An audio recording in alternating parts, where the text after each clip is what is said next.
Hi there!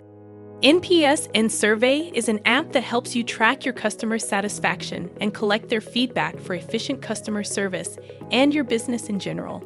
And today, we will show you how to create a survey in Zendesk. First, on the Manage Survey page, click the button Create Survey. You will see a new page where you need to type in the survey name and choose the type of it. There are 4 options: 5-star rating, 0 to 10 rating, text feedback, yes, and no buttons. Select one of them. Then click Create. Based on your chosen survey type, you will proceed to the template page with the default information filled in. Manage it based on your own needs and preferences. Also, you can see a preview of your upcoming survey on the bottom of the page.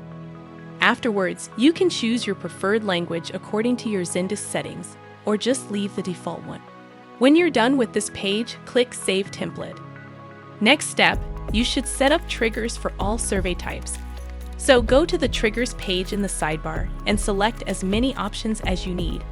The changes will be saved automatically, and the chosen trigger will send a survey to the customer. Also, take into account a message that you can manually change the placement of the survey in the email by following the instructions in the picture. So, that's it. After you are finished, go to the home page and see all your surveys in one place. Here, you can edit their names, manage the templates, delete surveys, and check their statistics.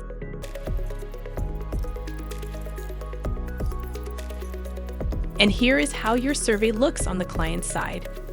Hope this tutorial was helpful. To learn more about Zendesk apps, visit our website growth.com.